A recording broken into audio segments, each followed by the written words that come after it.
Sa ngalan ng Ama, ng Anak, at ng Espiritu Santo. Amen. Sumainyo ang Panginoon. At sumayo rin. Mga kapatid, sa patuloy nating paghahanda para sa kapistahan ng ating pintakasi na si San Juan Bautista, alalahanin natin ang pagdalaw ng mahal na Birheng Maria sa Judea na nagdalang galak kay Elizabeth na kanyang pinsan at noon ay nasa sinapupunan niyang si Juan. Gayon din, ginugunita natin sa araw na ito si San Luis Gonzaga. Nawa ang kadalisayan ng buhay ang maging una sa atin sa pagsunod kay Kristo. Aminin natin ang ating mga pagkukulang sa Diyos at sa isa't isa. Humingi tayo ng awa at patawad. Tayong lahat, inaamin ko sa makapangyarihang Diyos at sa inyo mga kapatid, na lubha akong nagkasala sa isip, sa salita at sa gawa, at sa aking pagkukulang. Kaya isinasamo ko sa mahal na Birheng Maria, sa lahat ng mga anghel at mga banal, at sa inyo mga kapatid, na ako'y panalangin sa Panginoong ating Diyos. Kawan tayo ng makapangyarihang Diyos, patawarin sa ating mga kasalanan, patnubayan tayo hanggang sa buhay na walang hanggan. Amen.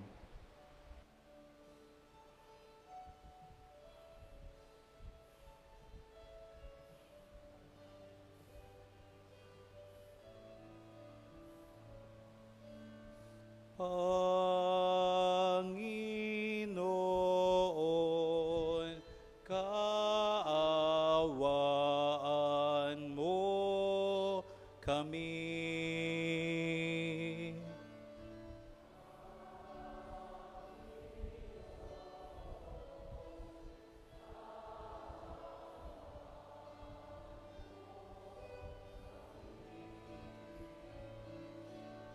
Kristo, kaawaan mo kami.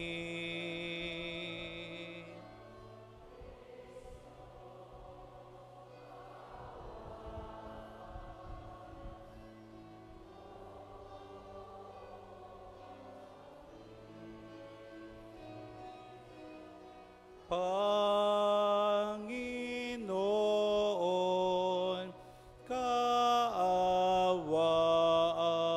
mo kami.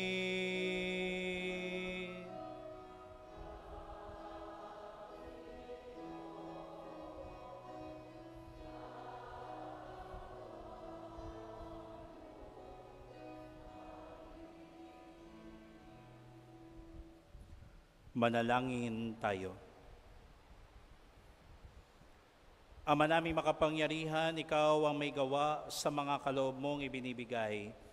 Sa katauhan ni San Luis ay pinagtambal mo ang mga pambihirang kalinisan ng buhay at ang pagpapakasakit sa ikapagpapatawad ng mga kasalanan.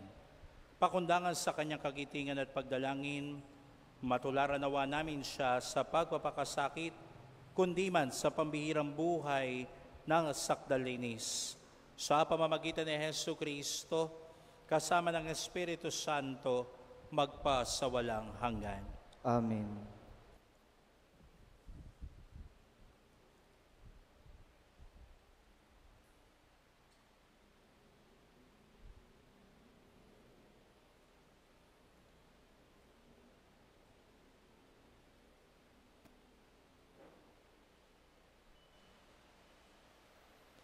Ang salita ng Diyos mula sa ikalawang sulat ni Apostol San Pablo sa mga taga-Korinto.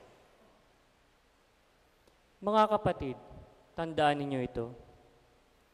Ang naghahasik ng kakaunti ay mag-aani ng kakaunti, at ang naghahasik naman ng marami ay mag-aani ng marami. Ang bawat isa ay dapat magbigay ayon sa kanyang pasya, maluwag sa loob, at di napipilitan lamang. Sapagkat ang ibig ng Diyos ay kusang pagkakaloob. Magagawa ng Diyos na pasaganain kayo sa lahat ng bagay higit pa sa inyong pangangailangan, upang may magamit kayo sa pagkakawang gawa, gaya ng sinasabi sa kasulatan. Siya'y namudmod sa mga dukha, walang hanggan ang kanyang kabutihan. Ang Diyos ay nagbibigay ng binhing iahasik at tinapay na makakain. Ang siya ring magbibigay sa inyo ng binhi at magpapalago nito upang mamunga ng sagana ang inyong kabutihang loob. Pasasaganain niya kayo sa lahat ng bagay para lalo kayo makatulong sa marami. Sa gayoy, dadami ang magpapasalamat sa Diyos dahil sa inyong tulong na dadalhin ko sa kanila. Ang salita ng Diyos. Sa Diyos.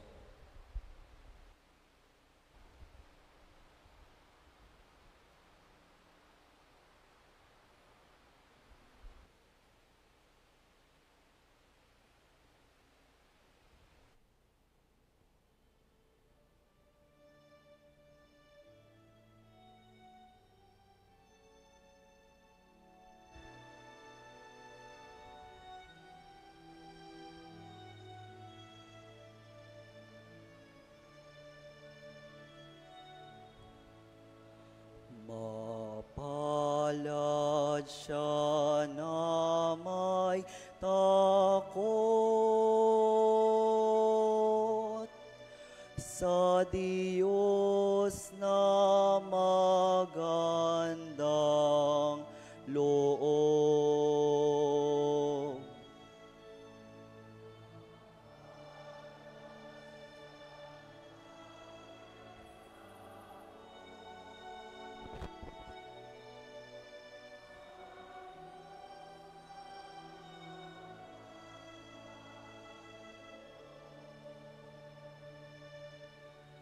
Mapalad ang tao na may takot sa Diyos. Siyang sumusunod ng buong alindog. Ang kanyang lipi magiging dakila. Pati mga angkan ay pinagpapala.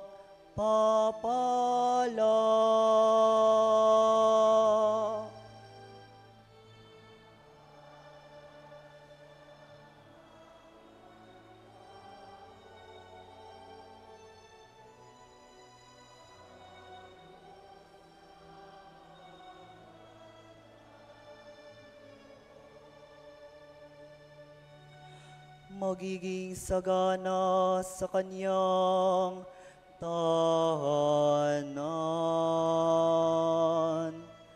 Katarungan niya'y walang katapusan. Ang taong matuwid, may bait at habag. Kahit sa madilim taglay ay liwanag.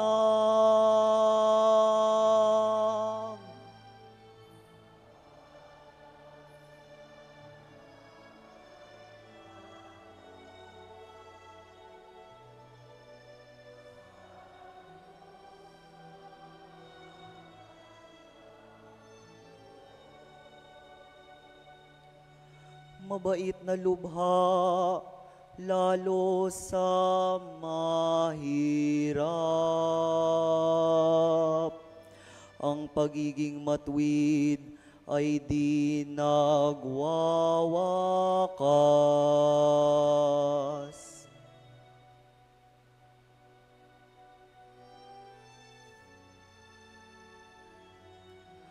Buong karangalan siyang itataas.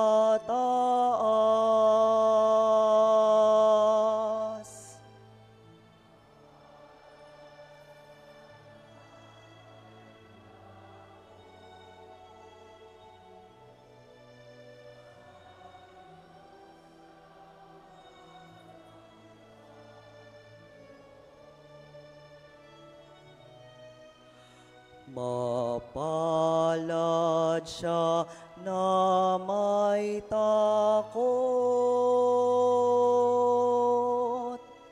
sa Diyos na magandang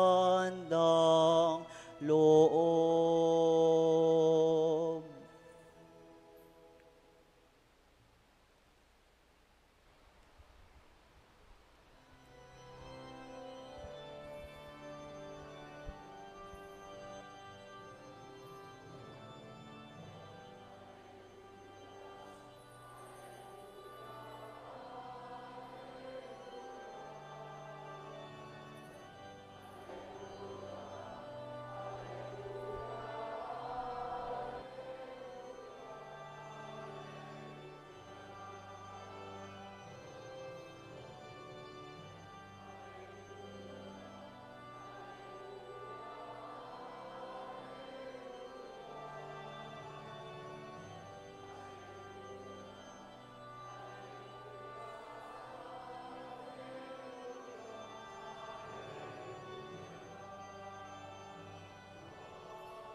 Sumainyo ang Panginoon. At sumayo rin. Ang mabuting balita ng Panginoon ayon kay San Mateo.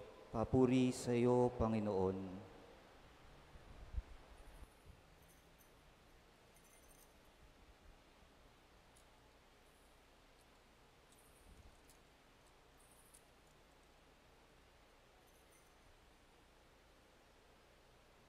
Noong panahong iyon, sinabi ni Jesus sa kaniyang mga alagad, "Pag-ingatan ninyo na huwag maging pakitang tao lamang ang paggawa ninyo ng mabuti.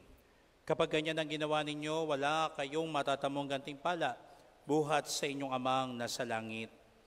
Kaya nga, kapag naglilimos ka, huwag mo nang ipagmakaingay ito tulad ang ginagawa ng mga mapagpaimbabaw doon sa sinagoga at sa mga lansangan.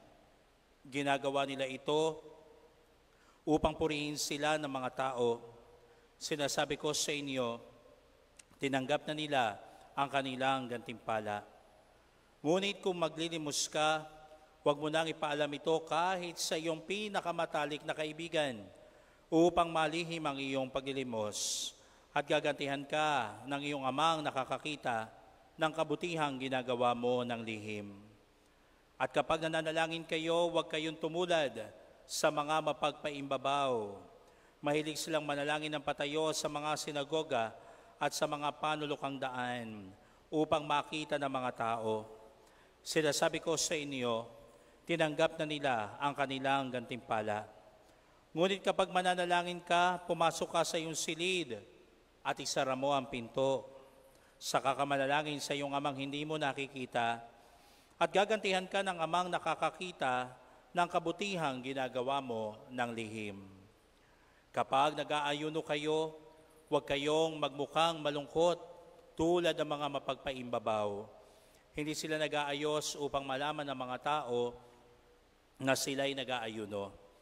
Sinasabi ko sa inyo, tinanggap na nila ang kanilang gantimpala.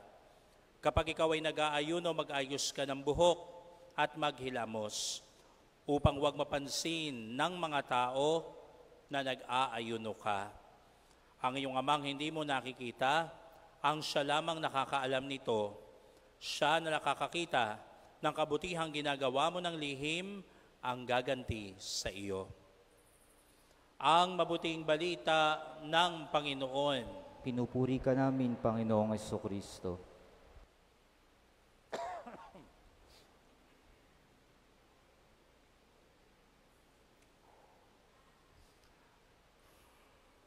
Pakisabi po sa inyong katabi, mahal ka ng Diyos.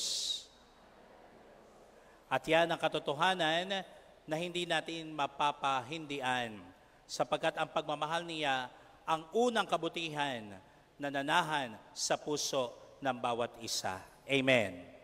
Palakpakan po natin ang ating Panginoon.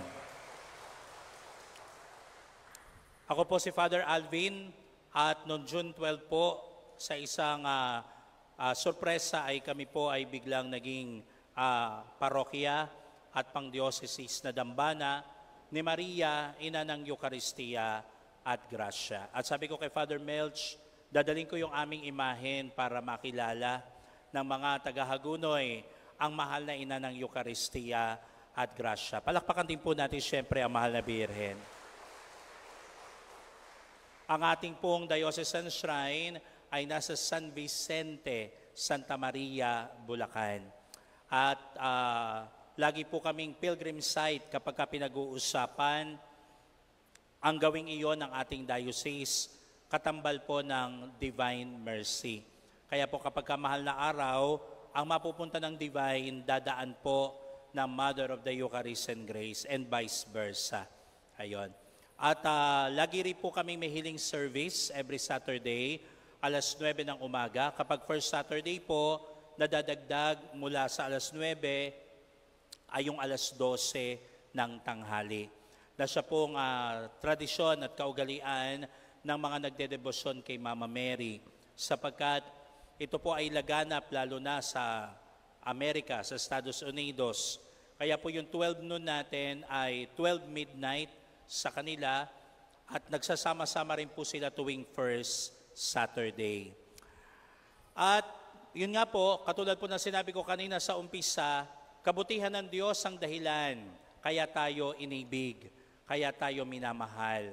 At yung kabutihan ng Diyos na yon, gusto niya, ang bawat anak niya ay magkaroon ng gayong kabutihan. Kaya po yung narinig natin sa mabuting balita ay pamamaraan. Paano magiging mabuti?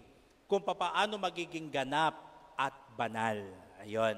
Kasi po kahapon, kung matatandaan ninyo yung mabuting balita, ay yung pananalangin para sa kaaway.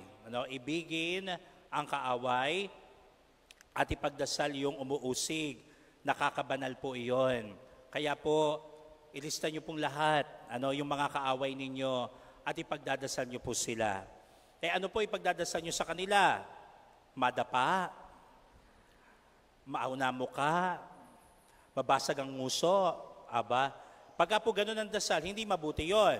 Hindi yon mula sa Diyos. Amen po ba? Kaya po, kung tayo po ay mula sa mabuting Diyos, ang dasal natin para sa kaaway ay hindi ang kanyang kapahamakan. Paano nga ba ipagdasal yung kaaway?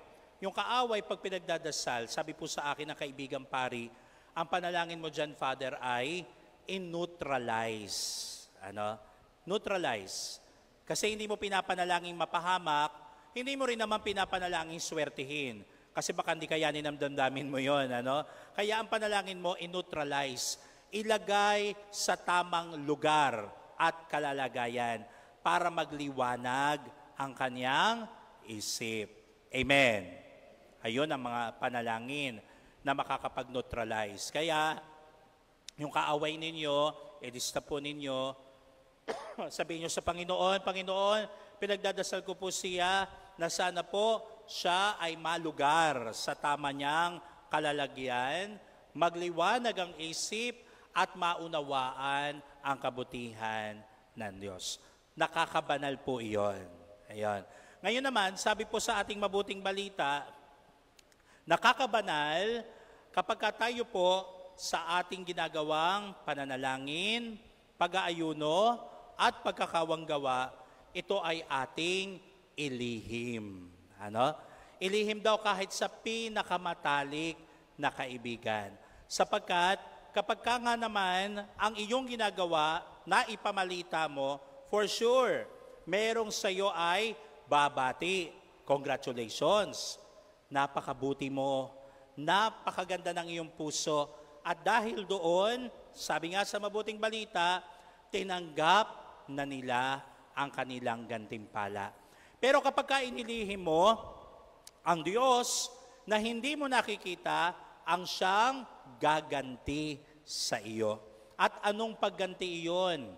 Ang pagganti ng Diyos sa nagawa mong mga kabutihan ng lihim ay buhay na ganap buhay na banal at kasiyasiya sa kanyang kaharian sa langit.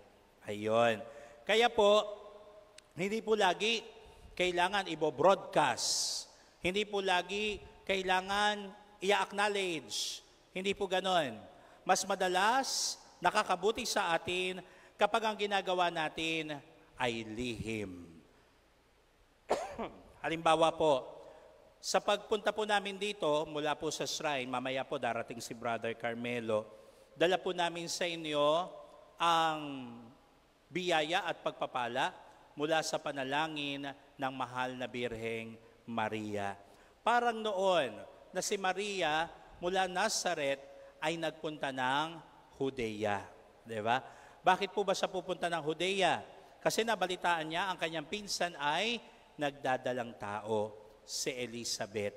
At sa kanyang pagdalaw na yon, ang dala niya, bukod sa tulong, ay ang kagalakan ng langit, sapagkat dala na niya noon sa kanyang sinapupunan ang ating Panginoong Jesus. Kaya nga ang sabi, pagdating ng mahal na Birhen, si Elizabeth, narinig pa lang yung kanyang tinig, ay naggagalaw sa tuwa ang sanggol sa kaniyang tiyan. At sino nga yung sanggol na yun na nasa tiyan ni Elizabeth? Ang ating patrong, si San Juan Bautista.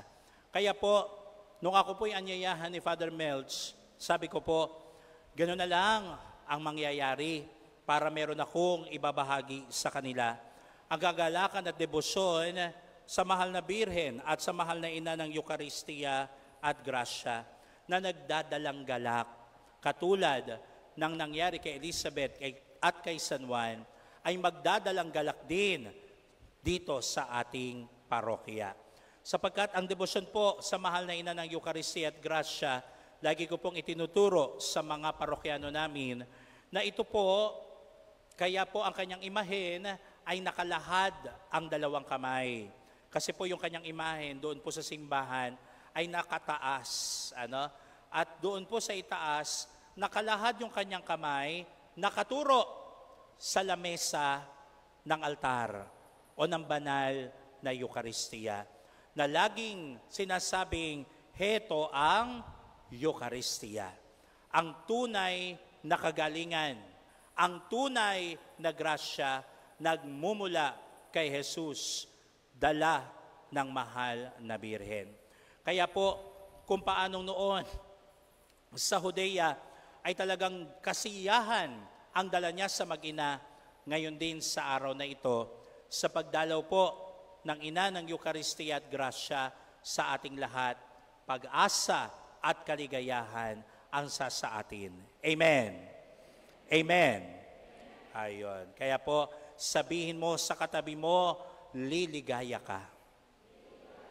Ayan, sapagkat yung palampong tumanggap tayo ng katawan ni Kristo sa banal na Eucharistia, siguradong kagalingan na ang bigay sa atin. Amen. Palakpakan po natin ang ating Panginoon. Sabi mo po sa katabi mo ngayon, punong-puno ka ng biyaya. Amen. Sapagkat sa pagdalaw ng mahal na Birhen, ang kagandahang loob ng Diyos na ibahagi niya. Kaya po nang isilang din si Jesus at syempre pa, nauna ang kanyang pisan na si San Juan Bautista, ang dala nito'y abot-abot na pagpapala at biyaya sa atin. Kaya po tayo rin, nang pagkalooban tayo ng buhay ng Panginoon, kakambal natin ang biyaya. Wala pong taong malas. Amen. Opo, lahat tayo biyaya at pagpapala na nagmumula sa kagandahang loob ng Diyos. At syempre pa, mga minamahal na kapatid, sa huli, ang ginagawa natin ng lihim, ang siyang magiging daan patungong langit. Kaya po, kung gusto natin na talagang makarating sa kaharian ng Diyos, ang katotohanan na gagawin natin ng lihim, ang mga kabutihan na ginagawa natin dito sa lupa, ay ang kahulugan nito na unti-unti tayong namamatay para sa ating sarili. Sapagkat sa lahat ng mabuti mong gagawin, hindi ka kikilalanin, hindi ka papalakpakan, hindi ka hahangaan, sapagkat gagawin mo ito ng lihim. Pero di bali na, wala man ang pagkilala, palakpak at paghanga ng sanlibutang ito, ang sasayo naman ay ang buhay sa langit, sa piling ng Ama. Amen. Ngayon naman po, bubulong nyo lang sa katabi ninyo, ha? Bubulungan nyo lang po. Sasabihin nyo po dyan sa katabi nyo, mamamatay ka din. Oh, ano na? Bakit hindi natin masabi? Aba, hindi naman ngayon. Oo, sa ibang araw, mamatay pa rin pala. Eh yun po ang katotohanan, mga kapatid. Kailangan nating mamatay sa sarili, yun ang una, para po malihim ang ating sarili at ang lumutang sa ginagawa natin ay ang mukha ng Diyos. At literal, kailangan natin matapos sa misyon natin sa mundong ibabaw para tayo makarating ng langit. Amen. Gusto nyo ba talaga ugatan dito sa lupa? Magsungay sa mundong ibabaw? Aba po, syempre, kailangan po nating mag-mission accomplish. Magawa natin yung kalooban ng Diyos para tayo'y makarating sa Kanyang kaharian. O ready na ba? Bulungan nyo na yung katabi ninyo. Sabihin nyo na sa katabi ninyo, mamamatay ka din. Nako po, talagang hindi pa ready. Hindi pa kakayanin. Mga minamahal na kapatid, sa ngayon nakakaunawa tayo sapagkat, syempre, nandyan yung aking pamilya. Kailangan pa ako ng aking mahal sa buhay. Amen. Mga anak, kabiyak, mga apo, iniisip. Kaya pa hindi pa po pwede talaga na sumuko at mamatay.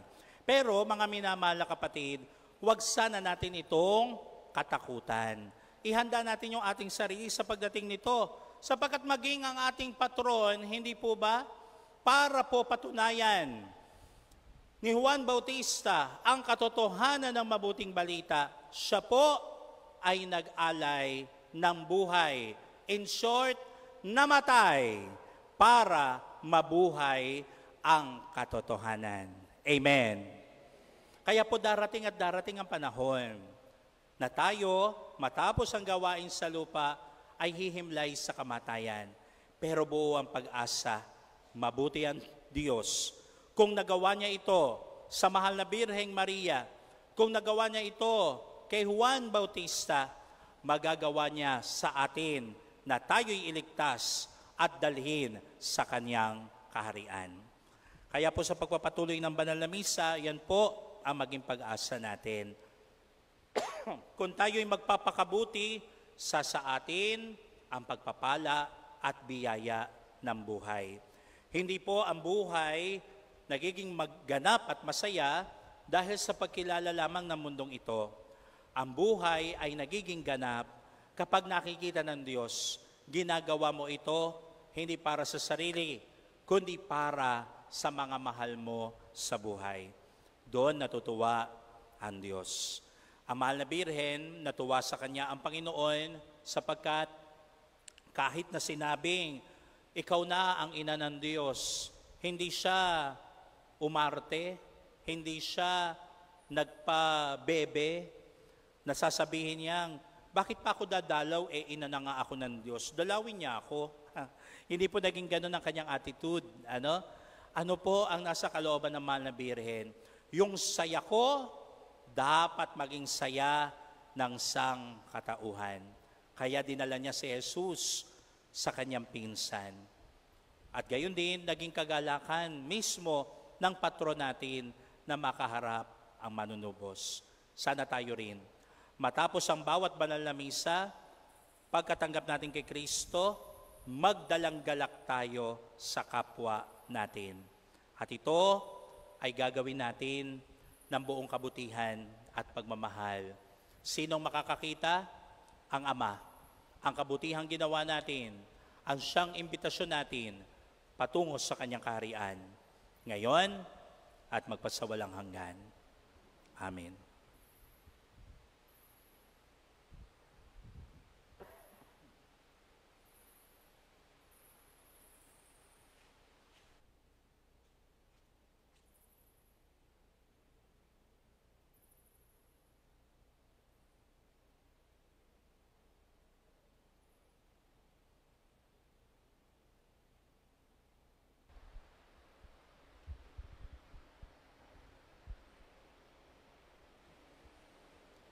Manalangin tayo sa Diyos ng katotohanan at pag-ibig para sa mga biyaya ng katotohanan at katapatan sa simbahan at sandaigdigan. Ang ating itutugon, Panginoon, dinggin mo ang aming panalangin. Panginoon, dinggin mo ang aming panalangin.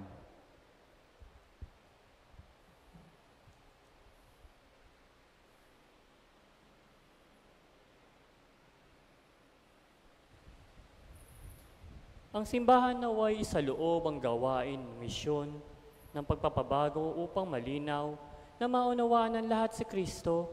Manalangin tayo sa Panginoon. Panginoon, dinggin mo ang aming panalangin. Ang mga pari at mga rehilyoso naway maging mga masigasig na tagapagpahayag ng Ebanghelyo sa pamamagitan ng pagsaksi sa kanilang sariling buhay. Manalangin tayo sa Panginoon. Panginoon, dinggin mo ang aming panalangin. Ang mga lingkod, pangmamayan at komunidad naway maging tapat at hindi makasarili sa kanilang gawain ng paghahatid ng katarungan, karangalan at pagkakaisa sa mga taong kanilang pinaglilingkuran. Manalangin tayo sa Panginoon. Panginoon, dinggin mo ang aming panalangin. Ang mga may sakit, ang mga nagbibigatan sa buhay, naway makitang di karaniwang pag-ibig at pagkalinga ng Diyos sa pamamagitan ng kanilang mga kapamilyang nag-aalala at sa kanilang kapakanan. Manalangin tayo sa Panginoon. Panginoon, dinggin mo ang aming panalangin. Ang mga yumaunaway masiyahan sa walang hanggang kapayapaan ng Diyos. Manalangin tayo sa Panginoon. Panginoon, dinggin mo ang aming panalangin.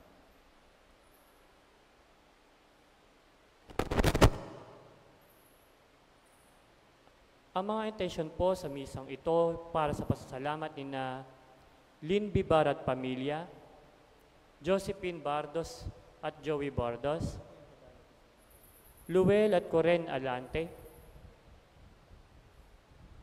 Bang Romero at pamilya, Alay at Emmy Tolentino at pamilya, para sa natatanging kahilingan ni na Josepina Bardos, Elaine Aduna, Erica Provencio, Michael Juan.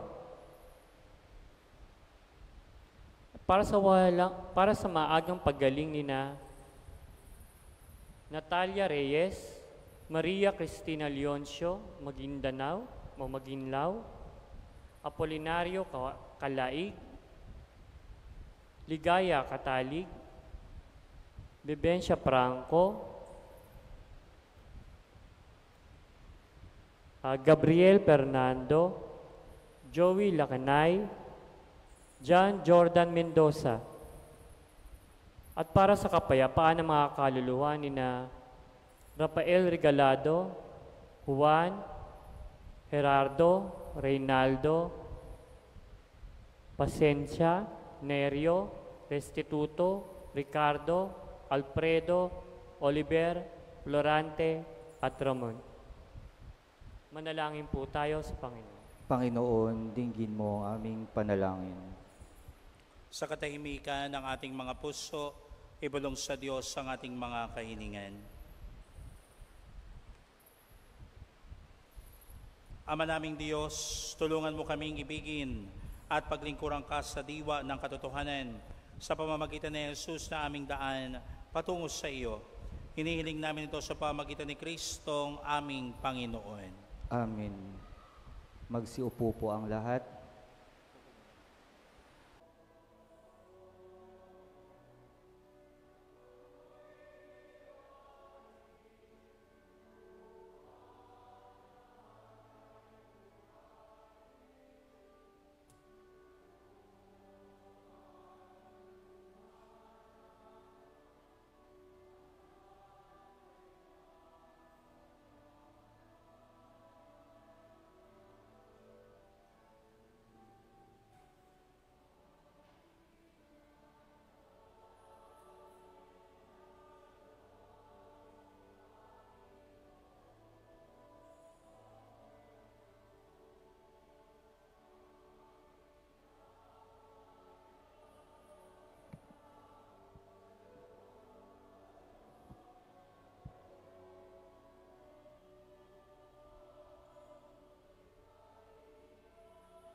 Manalangin kayo mga kapatid upang itong ating handog ay maging kalugod-lugod sa Diyos amang makapangyarihan. Tanggapin nawa ng Panginoon itong paghahain sa iyong mga kamay, sa kapurihan niya at karangalan sa ating kapakinabangan at sa buong sambayanan niyang banal. Ama naming lumikha, gawin mong kami makadulog katulad ni San Luis na nararamtang lagi ng kadalisayan para sa piging mong banal, upang sa aming pakikinabang kami lalong managana sa kayamanan ng iyong pagmamahal. Sa pamamagitan ni Hesu Kristo, kasama ng Espiritu Santo, magpa sa walang hanggan. Amen. Sumainyo ang Panginoon. At sumayo rin. Itaas sa Diyos ang inyong puso at diwa. Itinaas na namin sa Panginoon. Pasalamatan natin ang Panginoong ating Diyos. Marapat na siya ay pasalamatan. Ama naming makapangyarihan, tunay nga marapat na ikaw ay aming pasalamatan. Ang iyong mga supling na nagtaksil ay nagbabalik ngayon sa iyong paggiliw. Bunga na malasakit ang anak mong masunurin at ang Espiritong bigay upang lahat ay kupkupin. Kaming mga tinubos ang anak mong mahal ay nilob mong magtipon at magkapisan upang magsalo sa masaganang hapag ng buhay. Kaysa ng anak mo at ng Espiritu Santo, ang iyong sambayan ay nagpupuri sa iyo. Nagkakapisan ngayon ang bumubuo sa katawan ni Kristo. Nagkakatipon ngayon ang pinananahanan ng iyong Espiritu. Kaya kaisa ng mga anghel na nagsisiawit ng papuri sa iyo nang walang humpay sa kalangitan, kami nagbubunyi sa iyong kadakilaan.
Ama naming banal, ikaw ang bukal ng tanang kabanalan, kaya't sa pamagitan ng iyong Espiritu, gawin mong banal ang mga kaloob na ito upang para sa amin maging katawan at dugo ng aming Panginoong Hesu Kristo. Bago niya pinagtiisan kusang loob na maging handog, hinawakan niya ang tinapay, pinasalamatan kaniya, pinaghati-hati niya yon. Inibot sa kaniyang mga alagad at sinabi, tanggapin ninyong lahat ito at kanin. Ito ang aking katawan na ihahandog para sa inyo.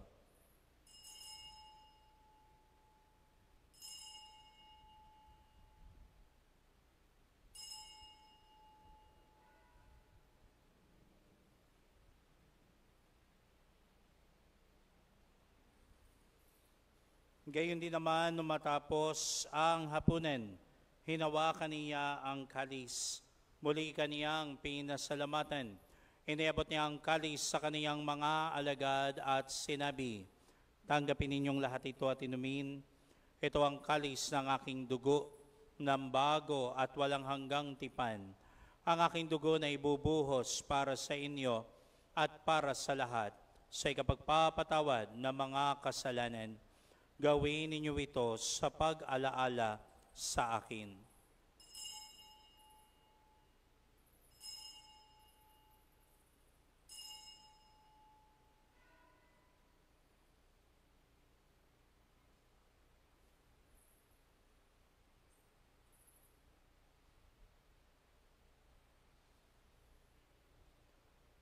Ang misteryo ng pananampalataya.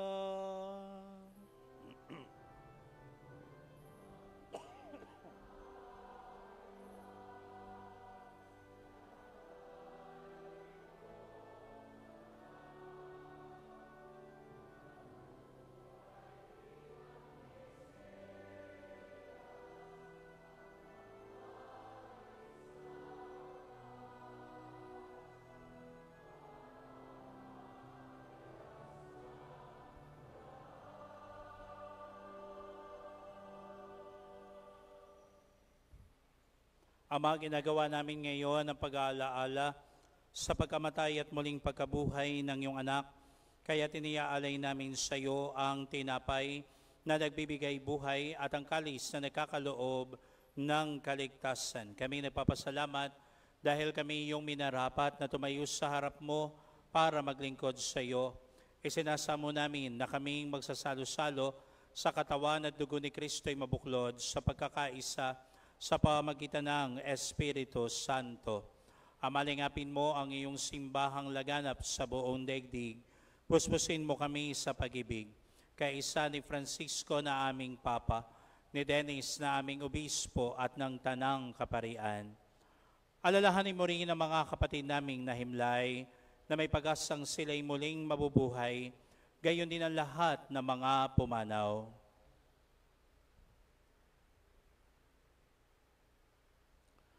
Kawa mo sila at patuloyin sa iyong kaliwanagan.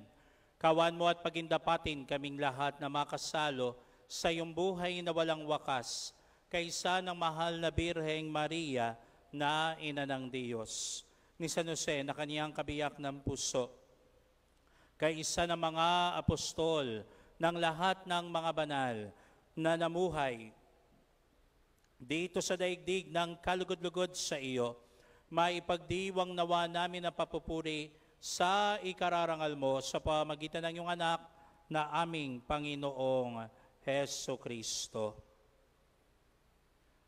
Sa pamagitan ni Kristo, kasama niya at sa Kaniya, ang lahat ng parangal at papuri ay sa iyo, o Diyos amang makapangyarihan, kasama ng Espiritu Santo, magpasawalang hanggan.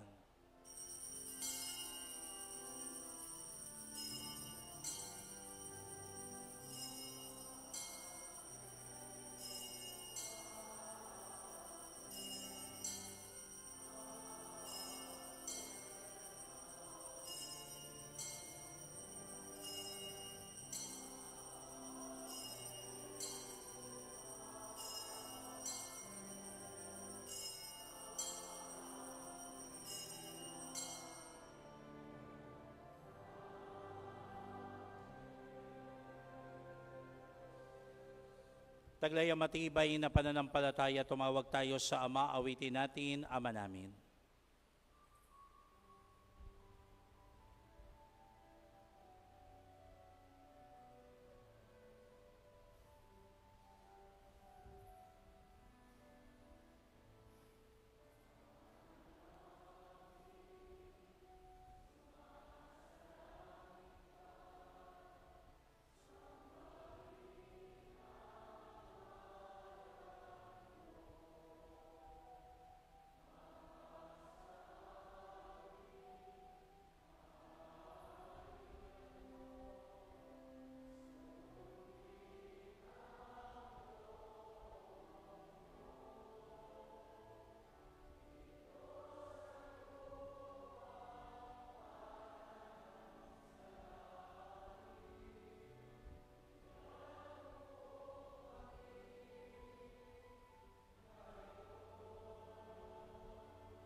Hinihiling namin kami yadiya sa lahat ng masama, pagkalooban ng kapayapaan araw-araw, iligtas sa kasalanan, ilayo sa lahat ng kapahamakan, samantalang aming pinananabikan ang dakilang araw ng pagpapahayag ng tagapagligtas naming si Hesu Kristo.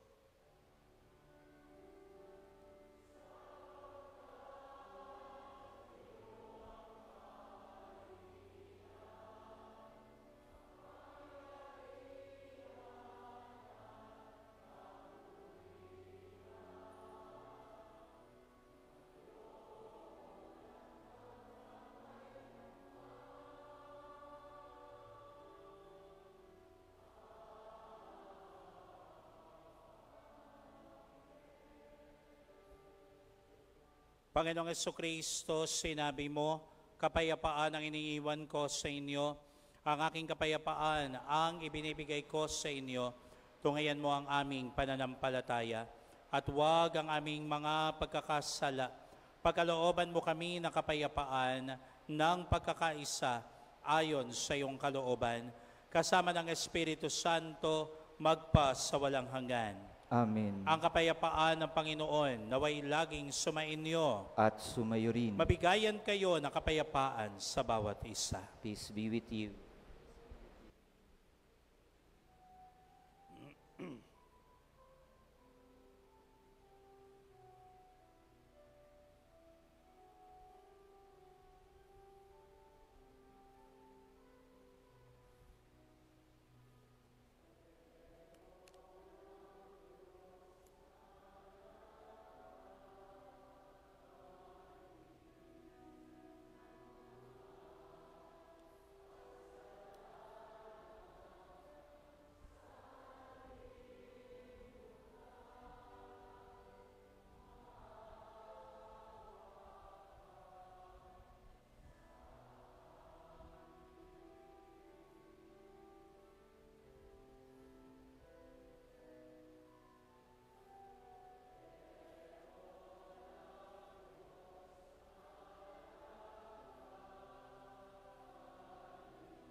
Mga kapatid, narito si Hesu Kristo, ang Kordero ng Diyos.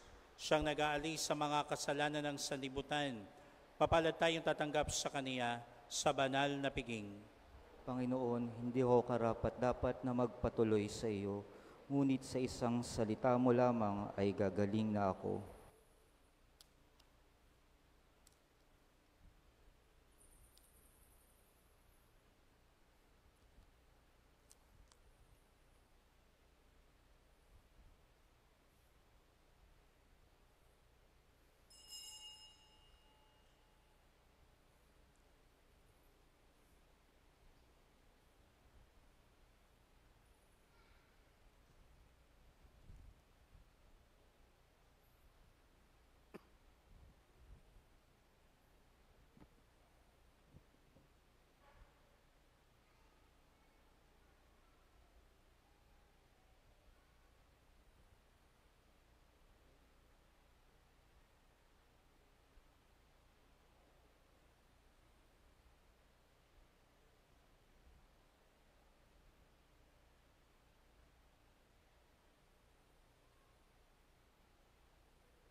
Manalangin tayo.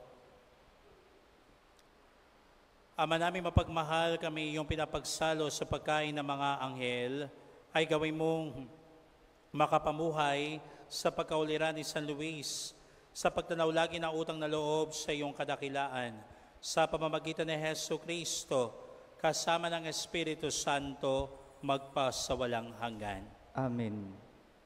Sumainyo ang Panginoon. At sumayo rin. Pagpalain kayong lahat at ang inyong buong pamilya ng makapangyarihan at mapagmahal na Diyos, Ama, Anak, at Espiritu Santo. Amen.